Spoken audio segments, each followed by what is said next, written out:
هوسبازې یا شهوتداره میرمنې څنګه وپیژنو؟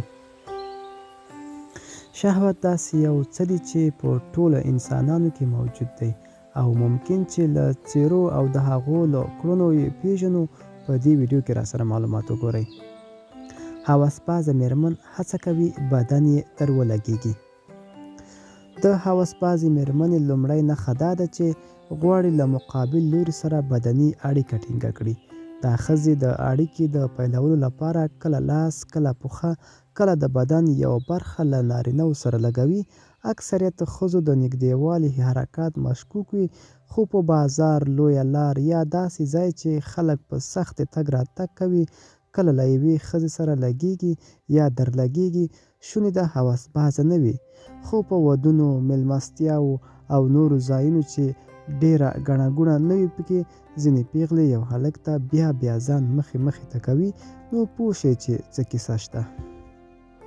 دویم، سترګو ته یې ځیر شئ. کله چې د سترګو ګسې ته وګورئ ډېر ژر پرې پوهېدای شئ. په نوې څېړنه کې ویل شوي دي چې د سترګو د ګسې اندازه د ښځې د سیکس او یا ګرموالي د څومره والي او څرنګوالي ښودنه کوي.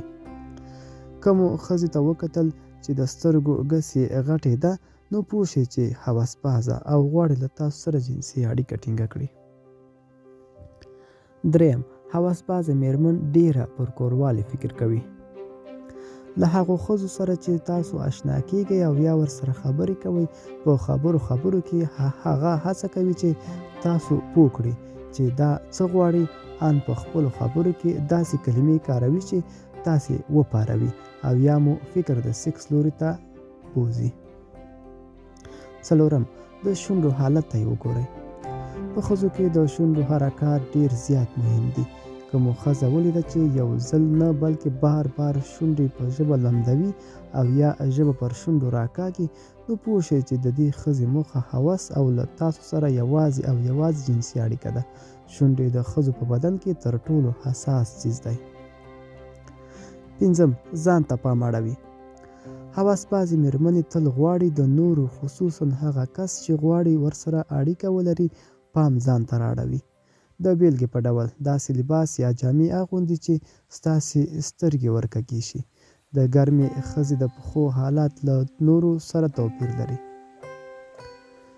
شپږم، د نارینه‌و د بدن غړي ته ځیر ګوري.